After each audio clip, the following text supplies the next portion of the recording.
Romans 12, verses 17 through 21. Do not repay anyone evil for evil, but take thought for what is noble in the sight of all. If it is possible, so far as it depends on you, live peaceably with all. Beloved, never avenge yourselves, but leave room for the wrath of God. For it is written, "Vengeance is mine. I will repay, says the Lord." Instead, if your enemies are hungry, feed them. If they are thirsty, give them something to drink. For by doing this, you will heap burning coals on their heads. Do not be overcome by evil, but overcome evil with good.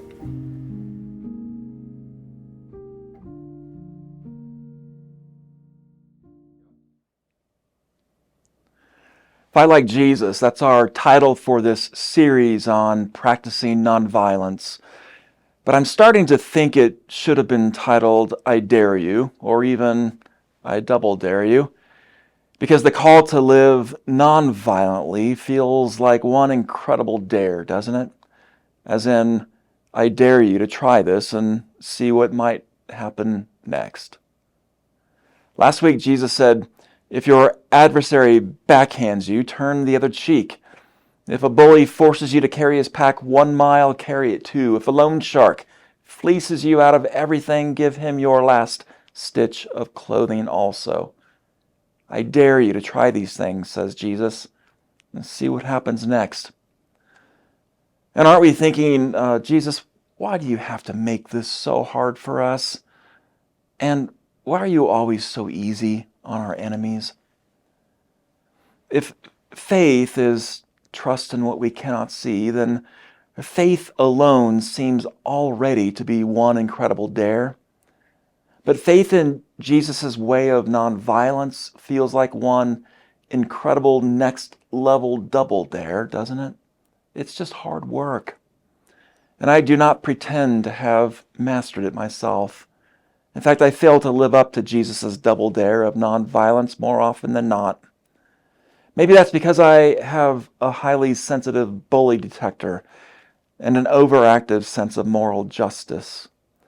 Or maybe it's because subconsciously I do not completely trust that something good might actually happen if I really do sell out to Jesus' nonviolent way of life. Or maybe if I'm really honest, maybe the truth is that practicing nonviolence can actually feel like losing sometimes, at least according to the world's standards, and that I'd rather win than see the world's bullies redeemed. I don't know which is true. I only know that I am no expert when it comes to the practice of nonviolence, but I really am trying to be more than just a fan of it, because it can change our lives, I believe, and even change our world. But if we thought Jesus' cheek-turning dare was challenging last week, the Apostle Paul's enemy-feeding double dare this week seems over the top. He says, do not repay anyone evil for evil. Never avenge yourselves. And if your enemies are hungry, feed them. If they are thirsty, give them something to drink. Do not be overcome by evil, but overcome evil with good.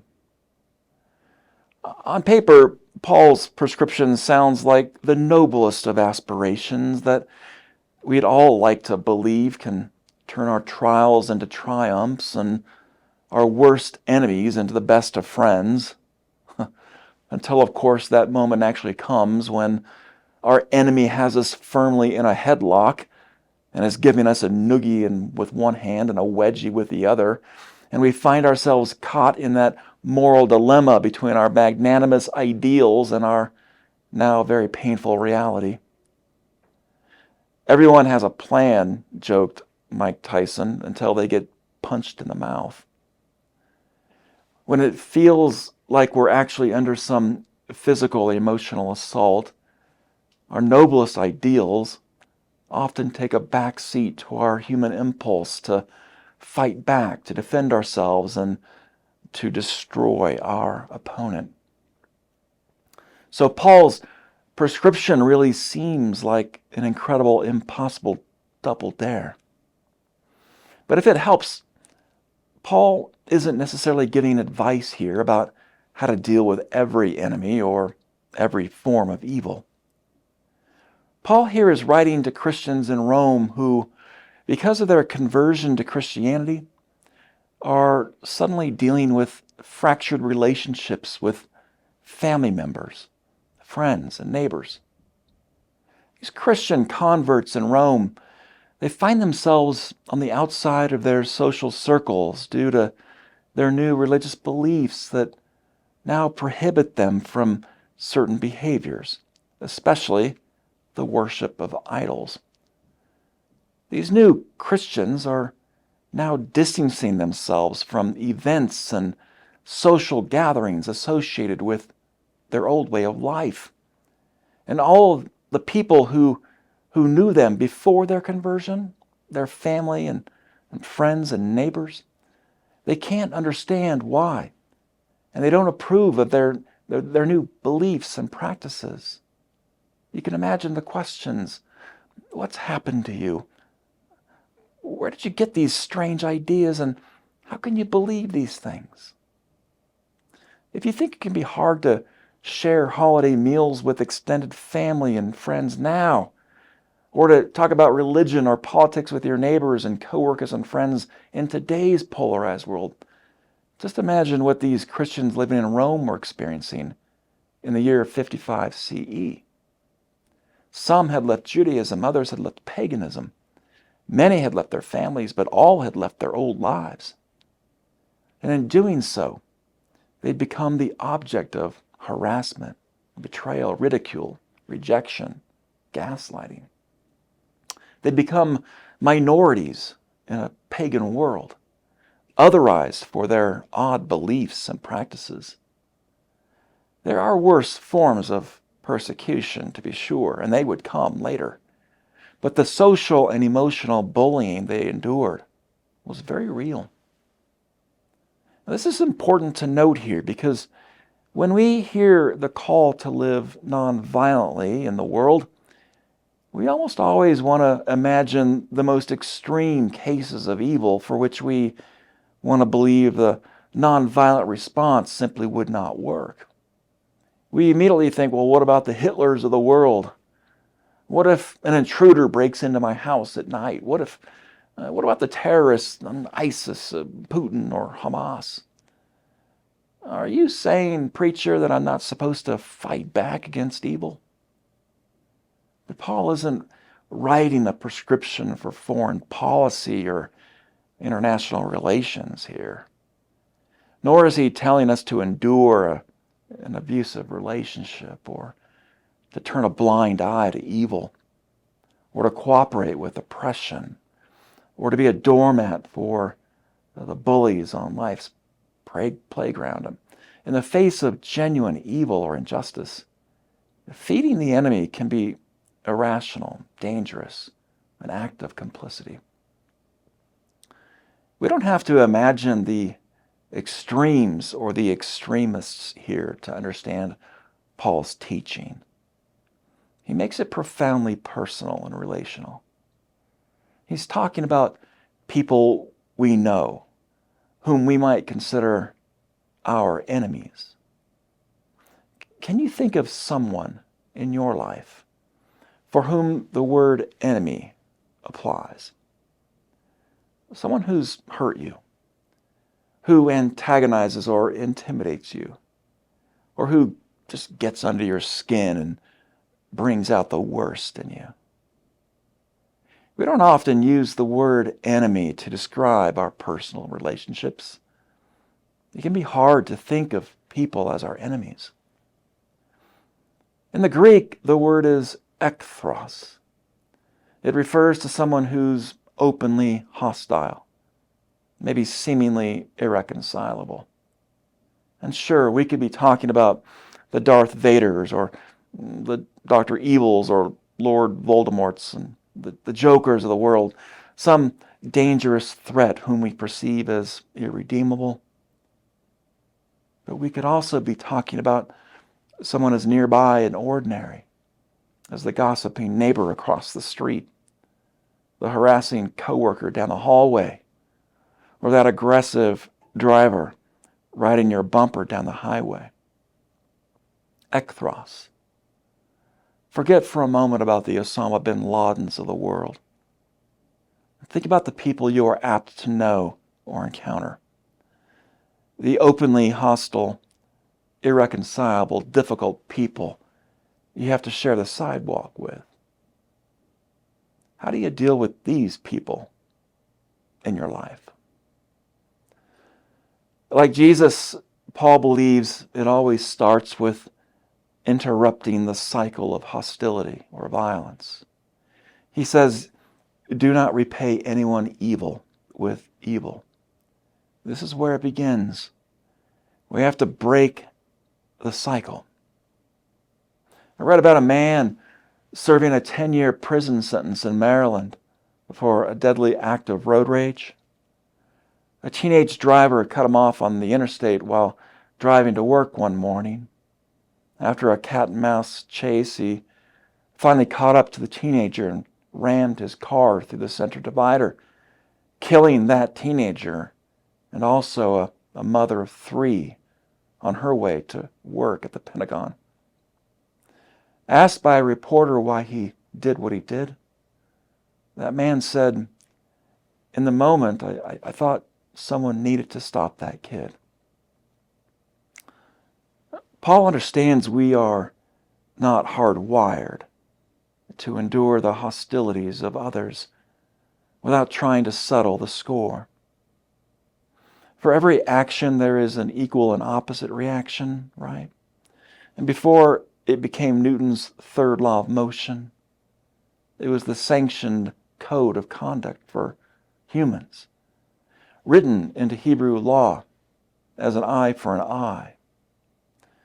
It grants that we may do unto others as others have done unto us. It's called the lex talionis, the iron rule, and it's as old as humanity. But then along comes Jesus and later Paul, who teach a different way, non-retaliation. Not only does Paul say, do not insist on getting even, but he leads with, bless those who persecute you. It's a radical proposal. In 1992, as the riots broke out after the Rodney King verdict in Los Angeles, Reginald Denny was dragged from his truck and beaten by a mob.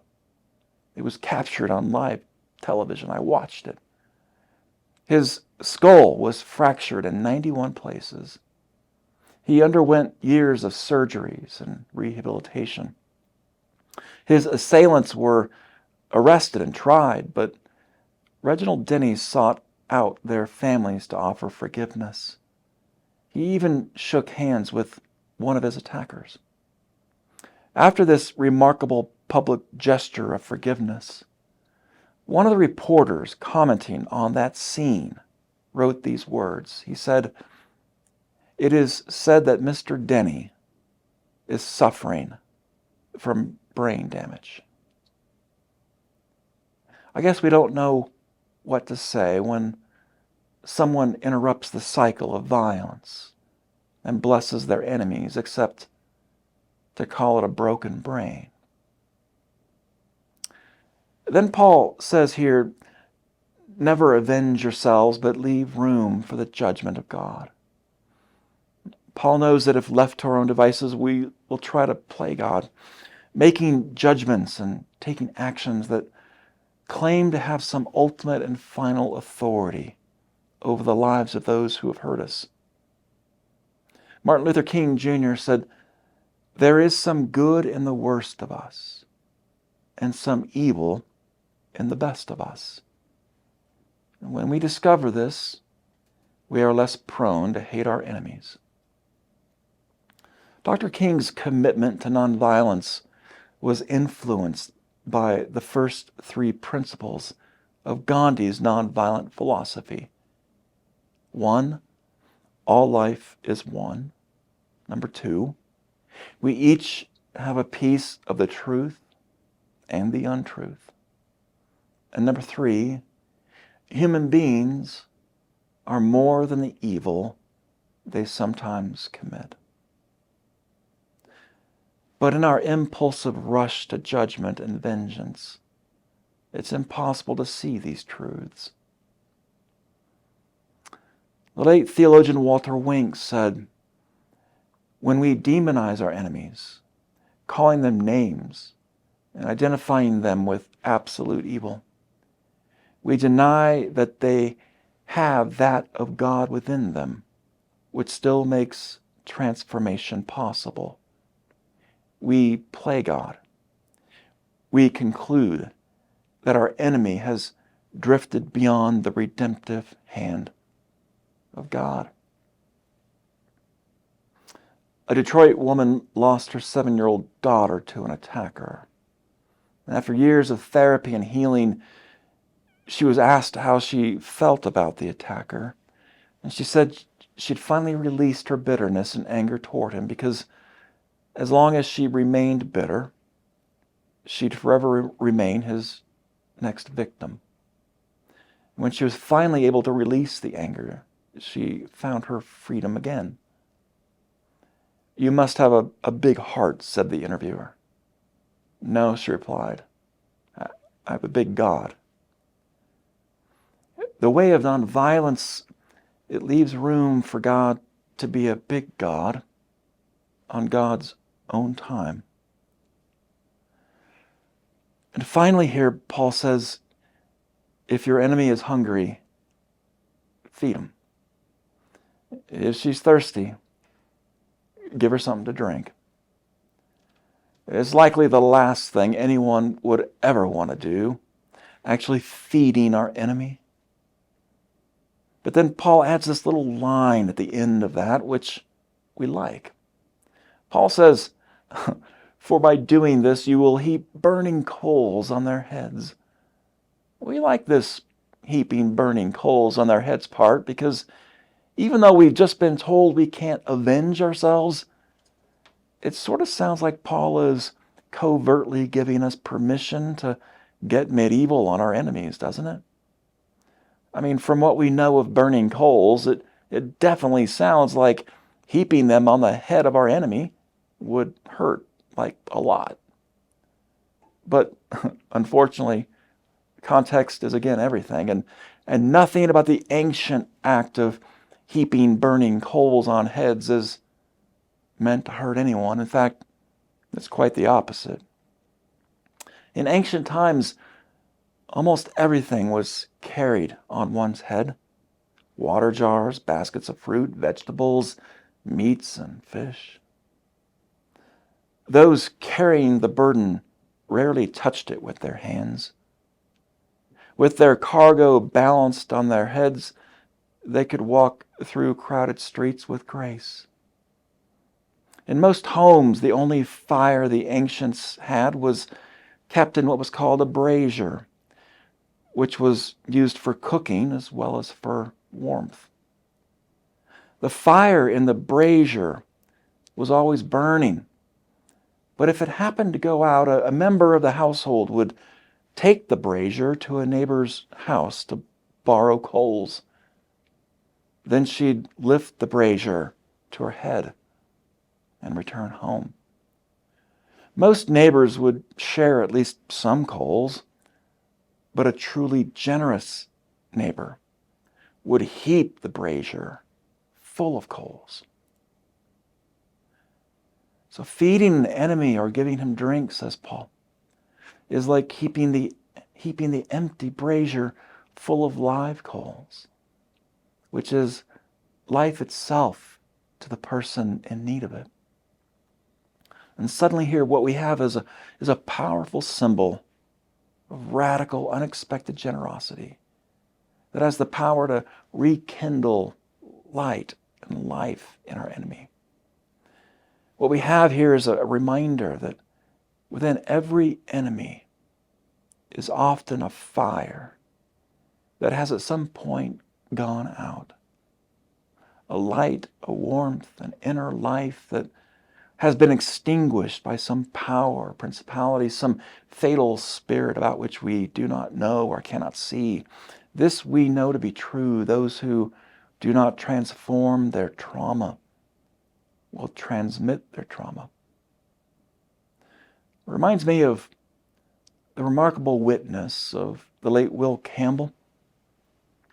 Campbell was a self-described bootleg preacher from Mississippi, a civil rights activist, a religious and political iconoclast, often maligned by the right and the left for his radical views.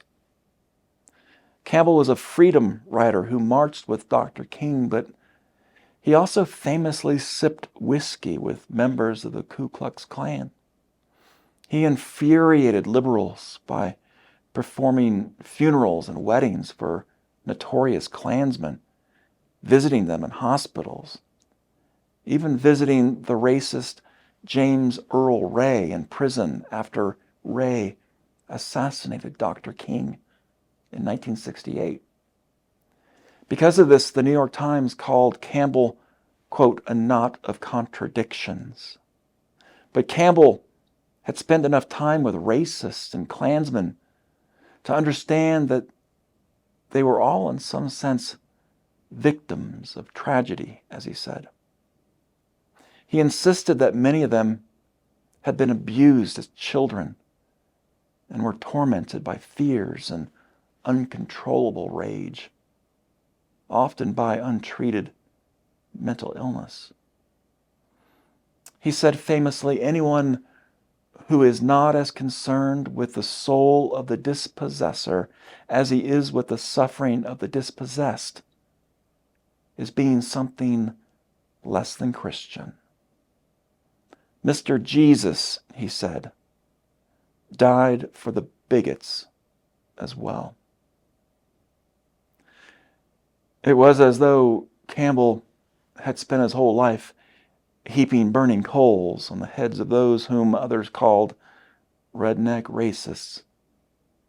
This radical expression of generosity toward those whose light had been extinguished by hidden but powerful demons.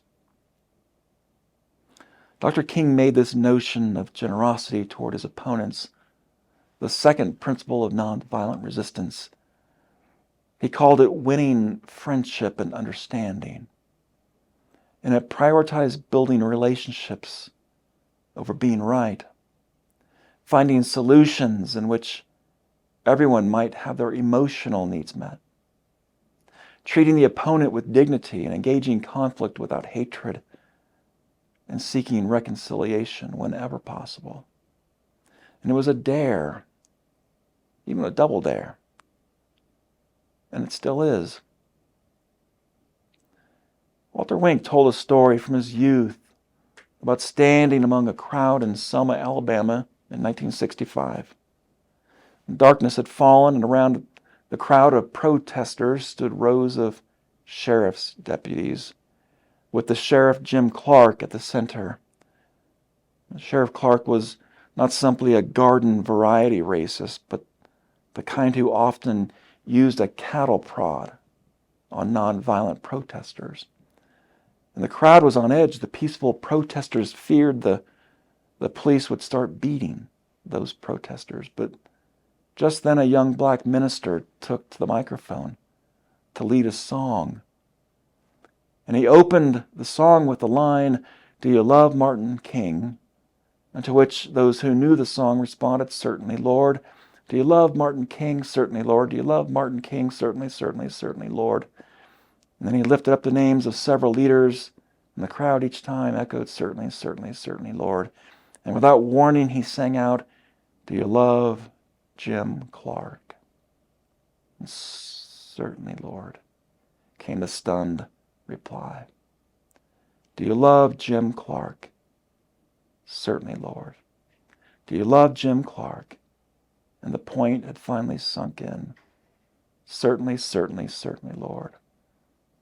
And a minister, another one, took the microphone and said, "It's not enough to defeat you, Jim Clark. Do you hear me, Jim? We want you converted. We cannot win by hating our oppressors, he said. We have to love them into changing. Our takeaways for today: change happens when we prioritize relationships over being right. God dares us to interrupt the cycle of violence by refusing to repay evil with evil. God double dares us to kindle a fire wherever the light has been extinguished in our enemy.